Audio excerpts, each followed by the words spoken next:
What's up with his face? Who do you see in the mirror now? If we show vulnerability, we show that we are weak. It really, really impacted me, and I'll not go into it too much of it at this stage. I was literally crying in the mirror.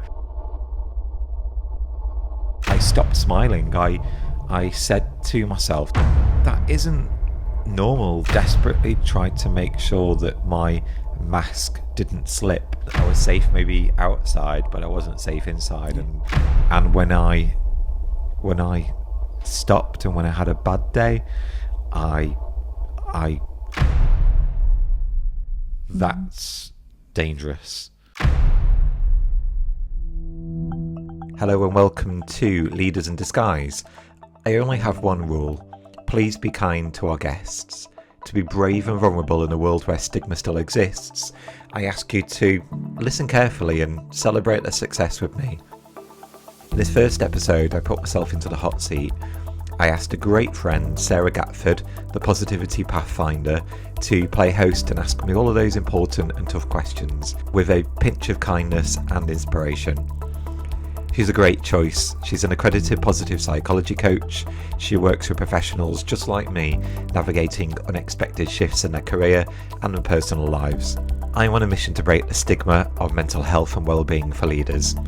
Please join me by telling your friends, family, colleagues, and most importantly, tell your leaders. Together, we'll shape their futures for the better. First off, why Leaders in Disguise? Why is it called Leaders in Disguise? It's something that took quite a while to come through. It was all, there's so much that's out there that is about, it's all talking about leadership, mental health and mental health generally and resilience. And I toyed with so many ideas around what it is to be a leader. There's so many people that go out there and say, oh yeah, you need to be more resilient, or you need to be more mindful, and all of these words just felt a little bit a little bit technical, a little bit out there, going, oh yeah, I need to be a very mindful leader, I need to be nice and calm, and I need to do this and it. And actually mindfulness is something that people need to do, but certainly takes a long time to get there. So using a word like that was always going to put them off. But for me, as you know, and I'm sure you'll probably have I love, by the way, that you're asking me 1,000,001 questions today, and I just want to, for the record, I haven't seen any of these questions whatsoever. So it's really, really exciting. So forgive me for saying this now, but as you know, when I was 18, I experienced Bell's palsy. In fact, it was 2 months before I turned 18. So literally on the cusp of becoming an adult, if you like. And it really, really impacted me. And I'll not go into it too much of it at this stage. But after 5 years of being really upset, and I was literally crying in the mirror every day for 5 years in the morning, because it was so traumatic for me, that the only way for me to be able to deal with it is to put on a disguise, put on that mask, and go out there and really sadly I stopped smiling. I said to myself, the only way that I can cope with life and the only way that I can move forward is to fool everybody, to disguise myself, and ultimately lie to everybody else that I was absolutely fine and move forward. And I realized really quickly that we do wear disguises, whether we are splitting up with our partners, our wives, our husbands, our boyfriends, whoever they may be, that we are experience loss, that people have just a really bad time, that we walk in through the door of businesses, through the door of coming here today, and we walk in and we go, morning Sarah, how are you? How are we getting on? And that isn't normal. That if you ask 10 people in the street how they are, I don't think 10 out of 10 people would tell you that they are absolutely fine. A lot of them will wear a disguise and pretend it's okay. So yeah, in answer to your question, I realized that leaders do wear disguises, and that's not okay. We need permission as leaders, especially within the business that I have done, for so long, for 15 years this year, that we need permission. We need to break that stigma of being able to just go out there and not have to wear a disguise. Mm-hmm. Just taking you back to something you mentioned, who do you see in the mirror now? It's taken a long time for me to deal with the mirror. And I think that's a whole podcast in itself, actually, is the mirror and what the mirror means and the reflection, metaphorically as well as literally. I like that. I'll write that down somewhere. But yeah, for me now, when I look in the mirror, I look at all of the positive things that I love about myself. But it's taken me 3 years of lifting that mask off. In 2021, a really good friend, sadly she's no longer with us and absolutely deserves a mention, is Farah Khaleck. And she gave me she inspired me. She gave me the confidence to go out there and talk about me and what I've experienced and what I've been hiding for over 2 decades. Grand old age of 41 now. And I realized that I didn't need to wear this mask anymore. I could just be my authentic self. But yeah, 3 years it's taken me to have a lot of self-care conversations with myself, thanks to Farah as well, and yourself as a good friend of mine, to soul search really, and just look in the mirror and just see just this kind, compassionate person that doesn't need to be judged, that can be his authentic self, that can be vulnerable and not be feared of judgment.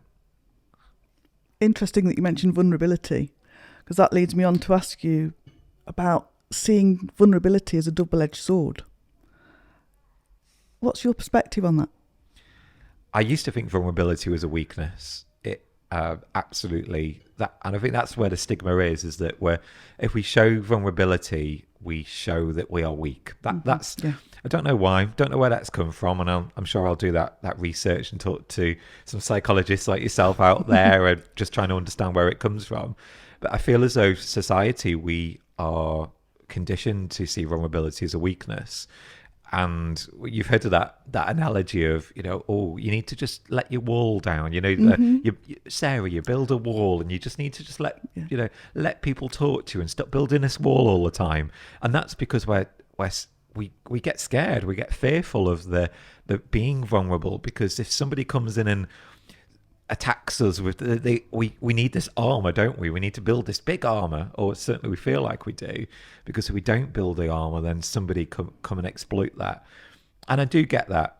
I do get that vulnerability is something that people will exploit. I'm not naive in that way, but it's not a weakness. And in 2024, certainly, as a leader, people want to work for somebody that is authentic, that is themselves, their authentic selves, that want to go out there and they can relate to them.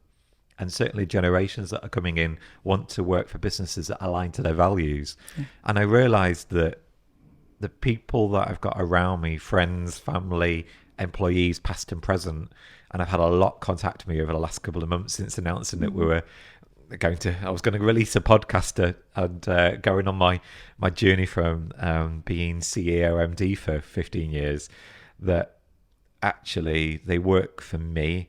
They've worked for me. They value me. They see me as somebody that they can relate to, that they have permission to talk to me. And that's being vulnerable. It gives them a permission to be vulnerable with me.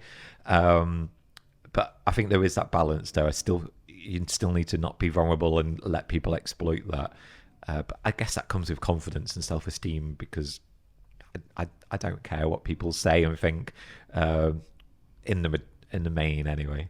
It sounds like you've been able to take your armour off then. Do you know what? Absolutely. It has. And I guess this takes me back to what I was saying about, you're 18 years old. Bell's palsy, for those that don't know, is ultimately, for me, I woke up with half of my face was paralyzed. Really scary. I thought that I thought I just slept funny. In fact, I rang my mum, and my mum said to me, and she was at work at the time, and she said to me, just give your face a rub. And it's a bit like, when you lie on your arm or it goes a bit numb. And I just thought, I just try and get the blood flowing, and which ironically is really similar. But I couldn't get this sensation back. So I spent 5 years trying to come to terms with this really traumatic experience, and the medical interventions, albeit nowhere near what they are now, and still education needs to be done, but absolutely non-existent really back then, and people reading textbooks and not quite sure what to do. And I put my armour on, and I put my mask on. I guess that's sort of armour in itself, really. And I desperately tried to make sure that my mask didn't slip. But 10 years in, 15 years in, a year in, whatever it might have been, when people said to me, what's wrong with your face? In fact, I've been out on a night out with friends, some really, really good friends who you know. And I remember somebody saying to me, what's up with his face? And that would take me back 10, 15, 20 years, because that was my armour slipping and feeling comfortable and enjoying it. Have a drink. And as you know, I haven't drank now for a couple of years, completely not related, just health-wise. And I'd go out, have a bit of a drink, go and have a bit of a party, enjoy a bit of a dance. And I felt like I let my mask slip because I felt safe. But I was safe maybe outside, but I wasn't safe inside, and it just set me back. So, I guess now I can walk around. I don't wear a mask anymore. I just am authentically myself. It sounds really cliche, but I am. I genuinely am. That's really great to hear.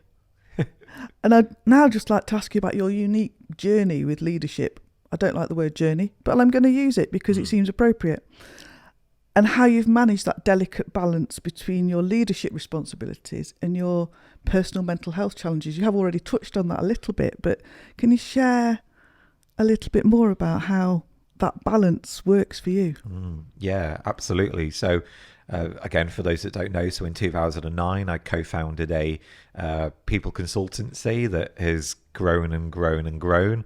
We were like growing by 200% year on year, I think was one of the stats that we looked at some point. So some real hyper growth that we were experiencing, which was great.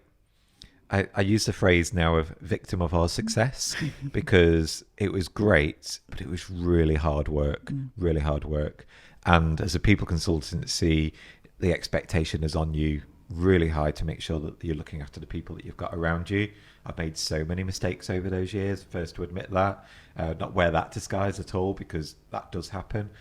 And I did the real mistake of, I guess, a little bit like when people get into a relationship, they just start not talking to their friends, and they just stop kind of catching up with people, and they just get drawn into the relationship. And I got drew into the relationship of business, and I lost my identity. I became Gary, the person that was a leader. I wasn't Gary, a person that had a cat and some friends and I lived in this lovely house. I was Gary that was a leader. I was Gary, the only person that was ultimately there, and I lived and breathed it. And that was great. On good days, I was living the highs of it. I was super excited. It was brilliant. What I wasn't great at is the bad days, the highs and lows, the roller coaster of business growth. And when I stopped and when I had a bad day, it was the worst days, and I had nothing to fall back onto. I couldn't relax. It knocked me. I was emotional. There were dark days were too easy at that point because I just had a bad week or a bad day, and they impacted me too much because I just had nothing else to fall onto. So that sounds like you weren't actually looking after yourself amazingly well.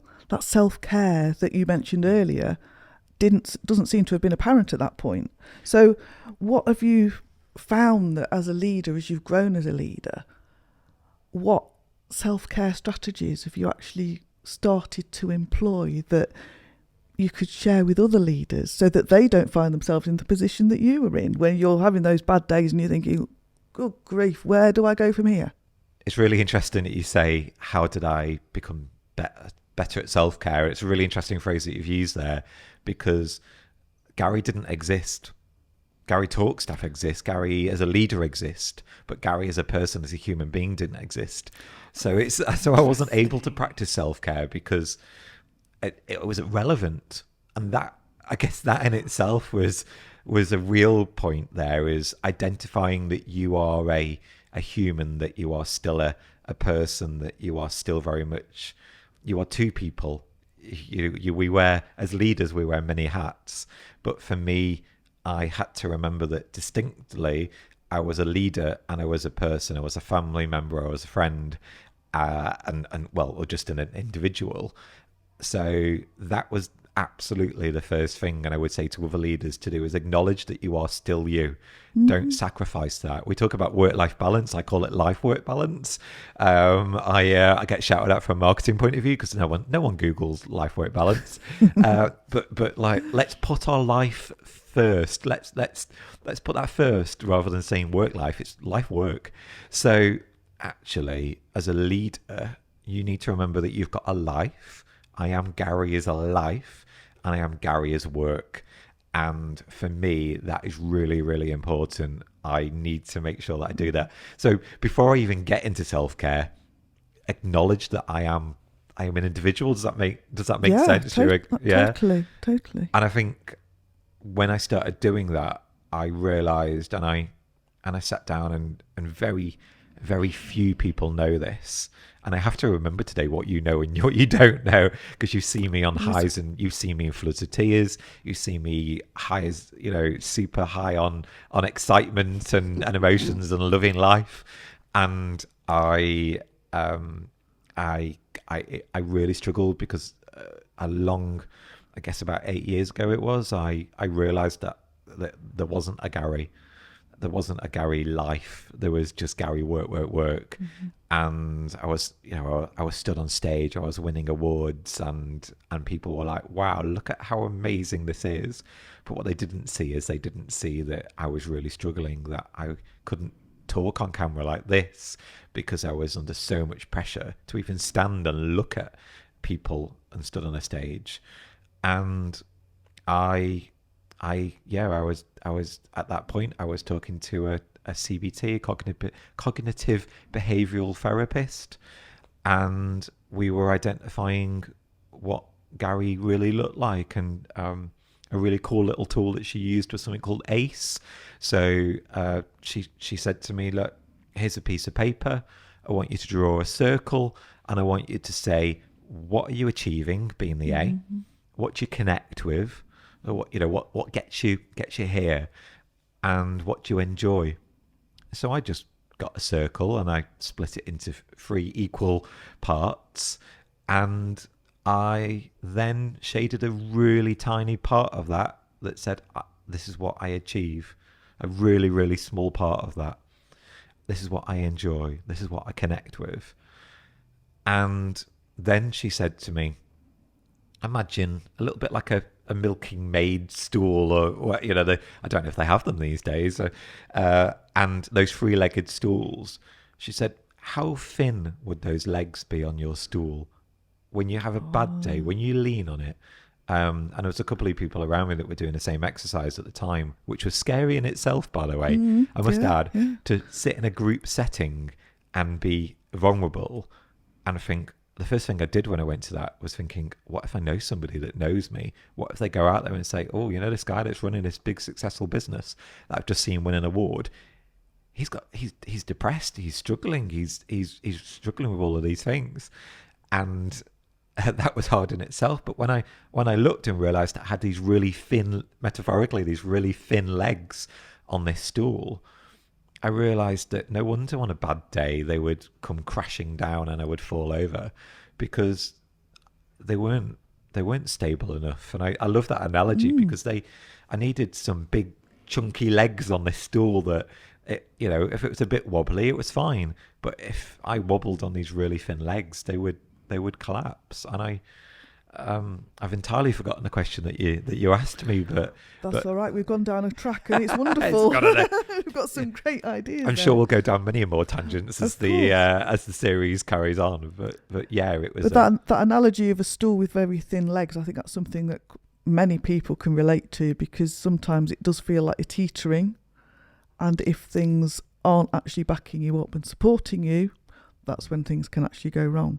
I think, yeah, absolutely. I think one of the, it was that light bulb moment when I suddenly looked at it and thought, I've got to get some balance back. And I think that's what you're asking about was life-work balance, work-life balance, and how I can get that back. And I realised that nowhere in there was just a big void of things that Gary enjoys, because I was living and breathing business, and I still am, and part of this I am as well. You still do, yes. I can agree with that. You still do. Is that you telling me off? I don't know. I wouldn't go as far as that. I guess this is therapy, and I know it will be, and I know that interviewing people, I will learn a lot about myself, as well as certainly helping people tell their stories. And yeah, absolutely. When we're in a business, when we're so ambitious, we absolutely focus too much on the business, and we enjoy it, and we live it, and we live and breathe it. Yeah, that's the phrase that we hear. I notice you use the word we a lot rather than I. Yeah. Because does saying I make it a little bit too personal still? I think I've got past that. I've got past the Gary needs to soul search and get there to go, how does Gary do this? Is Gary a bit addicted to business? Because I realized very quickly I'm not alone in this.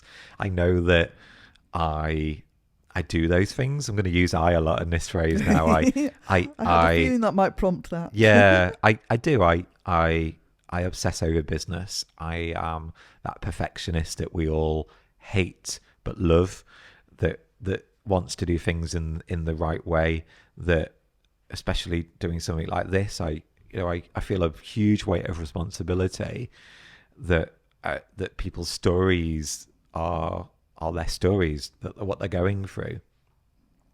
But equally, they are going through stories. It makes it sound really fictional. It's their lives. They're going through these journeys, as you say.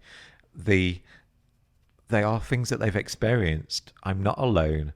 And I've realised through this journey, certainly the last couple of years, that it isn't just Gary that obsesses over things. It isn't Gary that's just a perfectionist that gets addicted and focuses into all of these business challenges. That's being an entrepreneur. That's being a business leader. That's being somebody that wants to make something, that's ambitious, that wants to be successful. And that's what I do. And I've given myself a break. I've started to talk nicely to myself, which might still be a surprise for you to hear that, but certainly I know you see me go on that journey. And yeah, just having that nice conversation with myself has been great. So can you give us an insight into what you would say to yourself now that you may well not have said to yourself even just last year? So there's a really lovely book out there, and I don't read as much as I would like to, but it's A Magical World of Not Giving an F. I don't want to swear on this podcast. I'm sure I will at some point. And that's the world that I now live in. In fact, there's two different books by two different people. I think there was a Netflix series about one of them. I can't remember which. Mark Manson. Yeah. Oh, okay. Yeah, we had this conversation before recording, and I've realised that I read that book probably 8 years ago, actually, when my darkest days, as it were, and I've started to live my life a hell of a lot more like that, actually, and take that pressure off me and just go, Gary, look, it's fine if that doesn't work out. If it doesn't work out how you want it to be, you're just doing draft one. It's just a revision, and it's a journey. And we see failure. It's a really technical, it's a horrible word, failure. Like, you failed here's a certificate because you didn't win this race. Oh, that Well hit done me for there. I did. It does. It It's a does. really horrible word. But actually, the more that you get used to that, I'm preaching to converted to the positivity pathfinder. Oh, but you're not just talking to me though. There's a whole load of people out there who are actually listening to what you're saying, and I'm sure what you've got to share is hugely important. But yeah, and for that reason, I guess the lesson to be learnt is that the mindset changes. The mindset of being positive, I struggle with that word still. But certainly to go, I'm not scared of failure. I've got bills to pay like anybody else. I'm not a millionaire. I don't think I am. Am I? I don't think I'm a millionaire. I'd certainly do well. I certainly haven't got £1 million in the bank account. Let's go with that. I might have a multi-million pound business, but I'm not a millionaire. Yeah, unfortunately, Sarah. I might buy you a lunch today, but I'm not a millionaire. And I go out there and I say, I guess the word that I'm looking for, and I'll stop rambling, is failure doesn't exist for me. Failure is something that is quite definitive word. For me, I'm not failing because I'll just keep adapting. And who fails? That's why I'm saying it's a really hard technical word, but I'm not scared of failure because I won't fail. That sounds really arrogant, that. I won't fail because I'll never get to the point where I'll fail. So it's quite fatal. It does a bit, doesn't What's that phrase of like, failure is, I'm going to look this up now. It's like failure is fatal. I can't remember the word now. Not a phrase I'm aware of. I'll find it. I lived my life by this for quite a while, is that failure isn't a fatal thing. It's just a part of a journey. It's much more eloquent than that. I think it was Winston Churchill that said it. Okay. Interesting, because with my clients, I use the term plot twist. It's a plot twist. Something happens like it would in your favourite detective story that you didn't see coming. Something happens and you go, oh gosh, which could be related to a failure. But actually, if you see it as a plot twist and you reframe the way that you see things, that can help actually go, oh, it's all right, I'll give it another go. Or, oh, I'll try it this way this time. Yeah. Have you ever driven down the road and there's a blockage or you've seen a lot of cars and you've gone, I could go and sit in that queue or I could go round it. I don't know about you. I can't sit in queues. I'd rather drive 5 miles round it than sit in a queue. Totally. Well, have you failed on that journey? No, you still got to the destination, haven't you? Absolutely. Have you spent a little bit longer getting there? Yeah, absolutely you have. Has it been a bit inconvenient? Yeah, absolutely it has. But have you failed? No. And actually, you might have got there 5 minutes late and you've had to make apologies. Plot twist, to use your phrase. We're like, they're fine. I'm late for everything. It's my life. I get used to it. It's these things happen. Although I wasn't late today, I'm all right. And I think it also lightens the whole thing of failure or iteration or something. It can seem quite an intense thing. If you say, that's just a plot twist in where I'm heading. I guess, when I look at business, when I look at what I did, again, when I was 18, I was selling computers to my teachers when I was 16 years old. My mum would I would go out there, I'd buy all the parts at a computer fair, I'd build a computer and my mum would drop me off in a little car. So again, for those that don't know, so it's my mum and I, we are a unit. We very much are best friends now. I owe so much to her. I really do.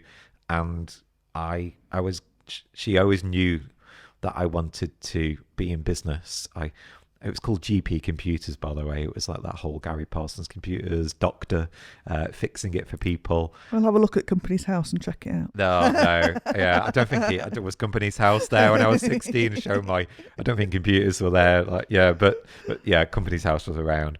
But certainly I I was doing that, and I'd always wanted to be in business. I was so ambitious. So when I was 18 and I had this big traumatic experience, which actually I do look back and I have to be kind to myself when I say this, because I go, traumatic? You just had Bell's palsy, Gary. But that was traumatic. It was very significant for me personally, and everybody's journeys are uniquely theirs. And when I was 16, when I was 17, when I was 18, I wanted to go and set up a business. I've got a folder now of all of those businesses that I wanted to set up, and I do randomly post the ideas on LinkedIn. Just Eat and things like that. That was a business I was going to set up. Never did it. You see lots of companies now like Fiverr or People Per Hour.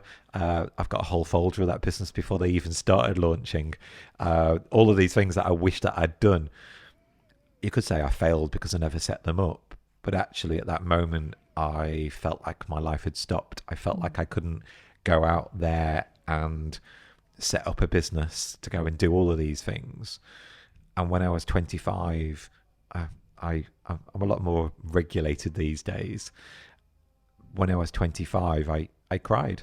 I was really struggling because, 7 years into my diagnosis, I thought, I've wasted 7 years. I haven't done the things that I wanted to do. And I'd had all of these plans and all of these business ideas that I've never got round to setting up. But like, why? I needed to go and do it. I should have absolutely got it sorted. I guess that's not a failure, but something a bit of a regret that I didn't do. But look, a year or two later, I went on and I set up in a really hard way. I thought, oh great, in a recession, why don't I go and set up my own business? The best and worst thing, well, the craziest thing that I ever did, but the best thing I ever did, I would say, because I'm, look at where I am now. A plot twist. I'm gonna maybe use that now. I can see you adopting that. I'll trademark it. Thank you. Yeah, very much. That's absolutely. mine. Yeah, absolutely. Positivity Pathfinder's trademark. So within the leadership SME communities, there can be quite a stigma about talking about mental health and leadership, because some people put leaders on a pedestal and think, like, for example, you gave the example of you winning awards and people go, oh, that's amazing. Well, actually, we don't see anything. That's tip of the iceberg. We don't see actually what's going on underneath. So how can we get into a more open dialogue about this topic? And I know what you're doing with Leaders in Disguise is an attempt to break down those barriers, but what else could we be doing? As a podcast, as a conversations that we're having, it's about normalizing conversations. When I sat down and started looking at this as a project, and there's things that I'm wanting to do later this year that I'll not reveal now, because that would just be really bad PR. What a shame. Cliffhanger already on episode 1. How am I going to keep that? EastEnders Doves in a minute. Dum. Trademark EastEnders. And it's how am I going to keep hold of this for the how many months? But when I started on this journey, I went out there and did research, and I looked at it. I looked at what was out there, who was talking about leadership mental health, because we all hear, in a very good way, we all hear about 1 in 4 people struggle with mental health. I do think that's a lot higher than that, but that's the stat that we hear. Now, great, that's become quite a norm to hear that out there. And when we talk about it a lot more openly than it was, there's still a stigma there. But who talks about leadership mental health? Who's really going out there and doing that? And I realised that whilst as a leader we get told that we need to look after our employees and our people and everyone around us, who is actually talking about the leaders? And I hear leadership development courses running, and I see people go out there and say, great, come on this program, and what we'll do is we'll look at marketing, we'll look at HR, we'll look at all of these finance, all of these different things. But I don't think I've seen one yet, and I don't think there is one out there. And absolutely write to me, send me a Gary Parsons UK a Twitter X message to tell me I can't see any out there that talk about mental health of leaders. Maybe around managers and mid-level managers, but certainly not SME business owners, big corporate people out there. And yeah, I went and did that work, and I found very few bits of research that talked about it. But one of them that I found was a stat that 72% of founders experience mental health challenges. And me being a millennial, I kind of look at that as a percentage and a fraction. I look at that and say, okay, round it up, Gary. We talk about 1 in 4 people struggle with mental health.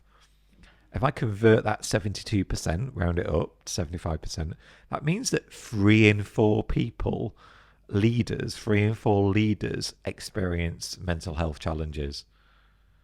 That's dangerous. 99.9% of businesses in the UK are SMEs, and 3 out of 4 of those leaders experience mental health challenges. 55% of those people experience high stress. They experience depression, they experience anxiety, all of these things that go in that, and nobody is openly talking about that. What is wrong? It makes me angry. It makes me really angry, having been in a fast growing, hyper growth business, an SME that is contributing. As a people consultancy, we don't just contribute directly. We have been, and I'm still there now, still non-exec, so I'm still saying we. But I have been contributing directly in my team of over 40 people that we've got now. We've been contributing indirectly, directly to this economy, and without sounding too arrogant, we need people like me and my team going out there and doing this. Yourself, as startup businesses, established businesses, huge. The guy that is building the cars down the road at Toyota in Derby, like that. Everybody needs support, and guess what? And a bit of a trigger warning for those that listen. You look at Kate Spade, an amazingly talented fashion designer. Only, I guess less than 10 years ago, I think it was, took her life. Decided enough was enough. Now, no one will ever know what was going through Kate's mind at that point, and it's wrong for us to speculate on that, particularly for our family and friends and people that were close. But who on earth are we to have let that happen? Do you think it's down to a culture of having to look like you're coping?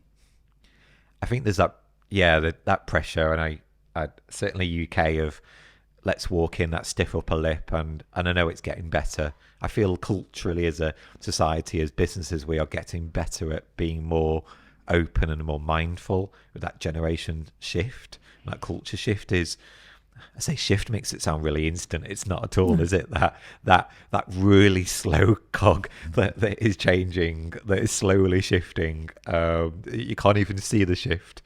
And I think that we do go out there because of the vulnerability, because we don't want that to be seen as a weakness. We go out there and we wear that mask because people get worried. People go, oh, if Gary's having a bad week. I've had bad meetings with a business partner. We fall out all the time. We do. And with a business partner, we co-founded the business, like say 15 years ago. I've seen the team where they've gone, oh my God, what's going on? What's happened? Or they look like they've had a fallout, and I can see them, their cogs going around in their mind going, have we got a job? Is this happening? What's going on? And we just had a bit of I talk about productive conflict, and we absolutely, that's why we do what we do. That's why we're great at what we do, because we conflict. If we agreed on everything, we would have failed by now. We would have moved on and I would have had a whole different business. But because we conflict, I do see that as being a positive. It's wearing. It's extremely wearing, especially when you're growing. But as a business, you need that. but people around you panic and think, oh crikey, what's going on? And you've got to show strength. And I think people mistake that with vulnerability as a weakness. Interesting, because that just got me thinking about why can't we be humans in a leadership role? If you were human and actually showed all those emotions and that was a natural thing that we did as leaders, would that not actually help the people that we work with, the staff, and actually those ripple effects would actually go out into society, and the whole of society would feel slightly more open about, actually today, when you say, well, it's the top of the conversation, we're talking about, oh, how are you today? Oh, I'm fine. Actually, people may well be just a little bit more open to say, tell you the truth, I didn't sleep very well last night and I've got something preying on my mind. Have you got a moment? Can I talk to you about it? Is that something that, we're talking about culture shift. I know it's like turning round a tanker. It's going to take a very, very long time. What are your thoughts on that? And nobody wants to walk into a room and say, oh yeah, it's a horrible week, isn't it? Yeah, everything's going wrong, and oh, I'm really annoyed. And be like, okay, mood hoover, like, yeah, great, suck all the energy out of this room. Oh, he's always miserable, and I think that's the difference. Oh, he's always miserable. Actually, that isn't what we're talking about here. No, it's not. We're just talking about being real and authentic, and we can experience good and bad days, and yeah, we don't want to be miserable. We want to be our lovely selves. But you're allowed. I'll give permission to anybody who wants to talk to me about how they're struggling, because I want to make them smile. I want to turn them around. I think we need to do that more. There's that really. I realise as British people, we say, "Oh, hi Sarah, you're right." Everyone wants to know if you're all right. Are you all right? You're all right. Yeah, you're all right. Yeah. I think that's okay to say that. Personally, that's my very personal opinion on that, is go, yeah, it's all right. Yeah, I'm all right. Like, what's going on? Well, this has happened. And you can get stuck into it then if you feel able. But don't feel as though if you're like, I say you're all right. Oh, no, I'm awful. Actually, no, it's horrible.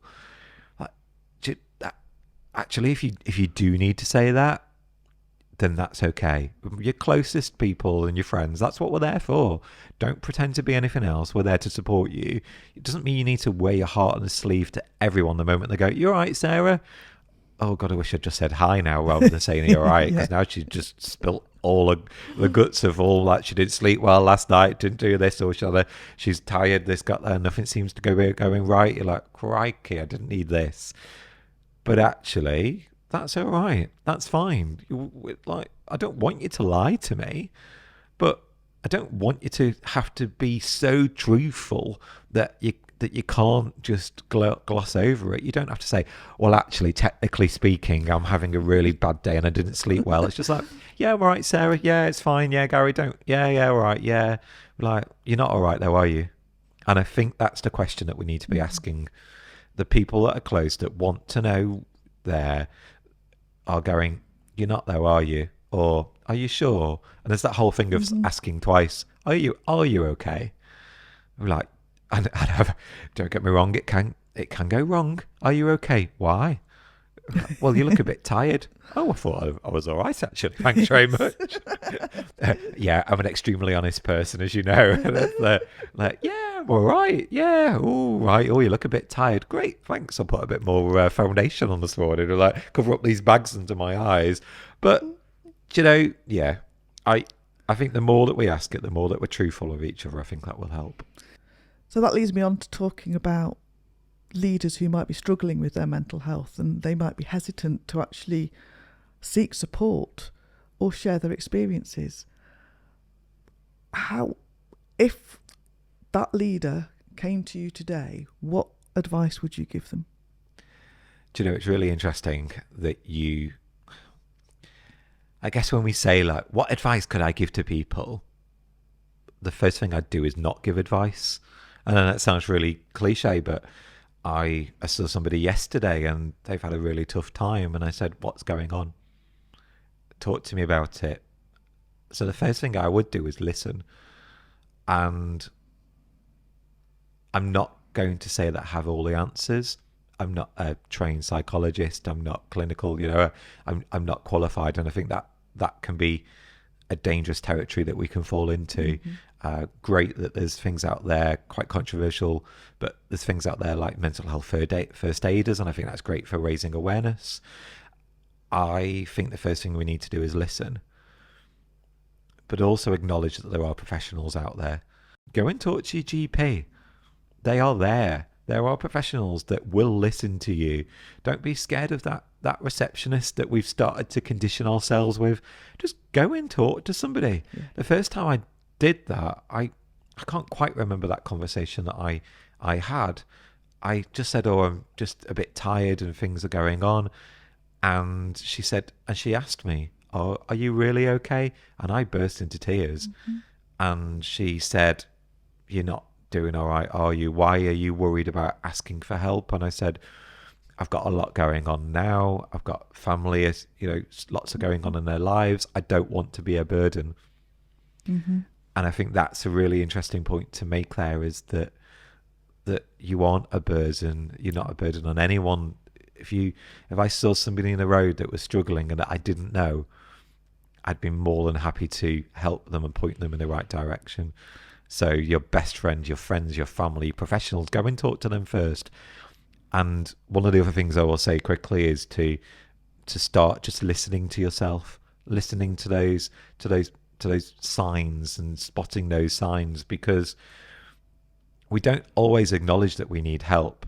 And the fact that you're saying, oh, well, Gary, I'm coming to you, if I frame it how you said it, I'm coming to you because I need some help. Well done. You've spotted some of those signs. You've acknowledged them. You're probably already starting to do things about them, but don't overthink them, because I think the smallest changes that you can make are being more mindful, being more reflective, being more emotionally aware of what's going on around you, but not overthinking them. That's really interesting you say not overthinking them, because I would say talk to yourself, because that voice in your head is very, very powerful. Talk to yourself as if you're talking to your best friend. Some of those things that you're telling yourself, you'd never say to your best friend. Come on, what are you doing? Sort yourself out. You wouldn't. You'd say, as you said, what's going on? Let me listen to you. I think the problem with that is that I guess at that point that I found when I was there wasn't anything good to say. There was nothing good to say in my head. It was the things that I was going through in my head were come on, Gary, you've got to get on with it. What do you mean you need to go to sleep? You've got all of this work to do. Everyone else has to work till midnight. You've got to get on with doing that. Well, you're a hyper growth business. We've just won an award. You're successful. Come on, Gary, just get it done. It's not about you. It's about everybody else. You've got mortgages to pay. All of these things were going through my head. So when I tried to say, I needed just a bit of time out, automatically I got told off. And even now I have those thoughts. I had to give it a stupid voice. Here's a really good tip. This little voice that's in my head, and sometimes there are people around me, I have to go, Gary, oh, Gary, you're stupid. Oh, you're successful. I have to give it a really stupid little voice, and sometimes it sounds like Zippy from Zippy Rainbow. From Rainbow. I was going to say Sesame Street. Zippy from Rainbow. We're like, oh, Gary, showing what's our going age on there? now. Oh, absolutely. But it has to be that stupid voice that's there, because, and I would say to anybody, if you hear those, if those thoughts are going through your head, give it a really stupid name and a stupid voice, and mock it, because it's not telling you what it wants to say. It's just being nasty. So just give that voice a really stupid voice. Give those thoughts. Say that again. Sorry. Give those thoughts a really stupid voice and a stupid name, and start saying nice things. Oh, and one of the things that Farah certainly taught me was, and I think I said it to her or vice versa, was the nice things that people say to you. And I found this, and I think I might have said this to you when we went for a coffee not so long back. I was really shocked. I wasn't really shocked. I was quite surprised. I know I was shocked because I'd forgotten that these things are out there, I announced, this big announcement went out. Gary's stepping back from being CEO after 15 years. This is the week, by the way, before I stepped back and become non-executive director 1 day a week in the business in talk, staff and design for success. And I had emails from a competitor who actually I saw last week, and she gave me the biggest hug. In fact, she gave me about 3 of them in the space of an hour. Gave me the biggest hug. I had the first employee, I'm sure he won't mind me saying, Talk Staff Tim as we call him. Tim messaged me and said, I still use the things that you taught me way back when, 14 years ago, that I still use it in what I do now. And I was driving along one day and I had a smile on my face thinking like how lovely it was I was nearly broke into tears then. It's quite emotional thinking of these things. But, thinking of all the smiles of like what happened, how lovely those times were. I just got inundated and I'd forgotten that.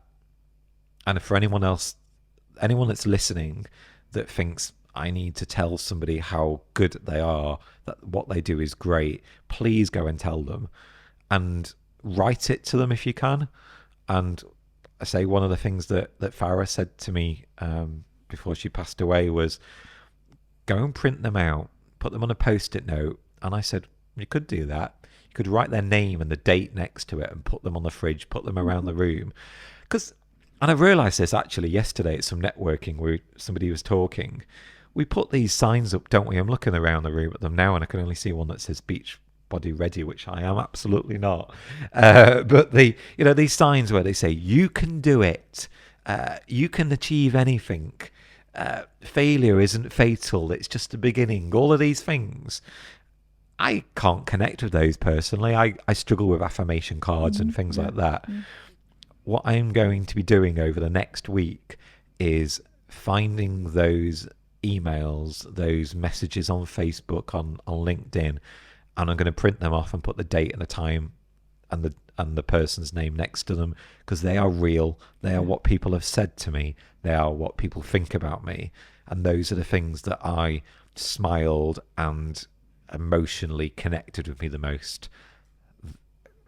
Scrap the last however long we've been talking, do that on its own, and I think that is the most powerful thing that I found. Amazing. It's incredible when people tell you how well you're doing and how the impact that you've made on their lives, because we don't necessarily see the impact we make. Especially as a leader, it's something that can fly completely under the radar. And those proud moments, I've seen people. I'm so proud. I posted something on my social media probably about 6 months ago from an old employee, and he just posted how like proud he was and how grateful he was. I felt a bit bad because he kept telling his new director and manager how amazing I was and all the things that I taught him. But I look at him and I look at proudly what he's doing. I got asked to speak at University of Nottingham. Tom, who now works there, amazing guy. It's his anniversary today. I sent him a message this morning to wish him happy anniversary. 2 years married. Invited me to his wedding, and he's had a child now, and invited me to go and speak at the university. Actually bullied one of his colleagues to go and let me speak because he knew it was important. And it's like I'm so lucky and so blessed with friends, family, employees, business connections. I've made a friend for life 14 years ago as a client. I pinch me moments. You saw me put this out the other day. I'm the luckiest person in the world. I really am. And to do something like this and tell other people's stories and break that stigma is phenomenal. Amazing. So as we wrap up, is it that time already? I'm assuming time flies when you're having fun, Sarah, and I've had lots of fun, and good stuff. I'm really grateful of the time and asking me difficult questions. Oh, I hope they weren't that difficult. But I think some of the Difficult. things that you have actually shared today will really resonate with people who are watching and listening. I just think for me, before you ask me those questions, for me, I think it's really important that throughout this journey, for me to just point out that I'm not sat here like anybody else to just go, oh, it's fine. Yeah, sure. I'm doing a podcast and I want to try and tell this story of everyone else, what's going on in their lives. I've been there. I've done it. I've had therapy. I've had antidepressants. I've had highs and lows. I've cried. I've laughed. I've been there, and I've felt the pressure of what's going on. And despite that, and I say this with some grounding, is that I am successful. I have experienced success, and I look at what I've done very proudly in the last 15 years. We've got a multi-million-pound business. We doubled in size a couple of years ago. It's, I have another pinch yourself moment. I have to look and do that, but it's not been easy. So I absolutely empathize with anybody that's going through it, will go through it. I don't want to scare anyone off, because it's the most amazing thing that we can do. But yeah, I'm really grateful of you sitting, and I knew you'd be a great person to come in and talk to me, knowing me, but knowing that you push me enough to be able to have these conversations, because I want to be real, and I want to make sure that people get it, that they understand, and it's so important to me. So if somebody wants to be in the hot seat like you are today, how do they get in touch? Everywhere. Gary Parsons UK, so Parsons, Gary with one R. So yeah, Gary Parsons UK, Instagram, TikTok, X, unless it changes the name by the time this goes out, everywhere, or garyparsons.uk, the website domain. You'll see about the podcast on there. Just come and talk to me. I think one of the things I would say to people is, don't feel as though by talking to me you've got to come on a podcast. Let's just have a conversation. There are people that I've spoken to that aren't coming on. It's too early, but I'm sure when this goes out, I would hope that people would there. And I think, mine was Bell's palsy. It was that hard mental health journey that I've had throughout the business when I started it. But anyone that has, I certainly people that experience those neurodiversities of autism, of neurodivergence. I would love to be able to lift the mask on those people that want to tell those stories, what it's like to be a leader. I absolutely feel as though, especially in the climate that we're in, those people that are on a journey transitioning on their gender, their sex, and there's some incredible leaders out there that I know and can see that are navigating these things. That doesn't have to be hard. Like, let's go and talk about what it's like to be transitioning from male to female, or what, whatever they might be. I think everybody's got a story, and I think the more we normalize those, the better. Wonderful. Thanks ever so much for speaking today. Thank you very much. I really appreciate it.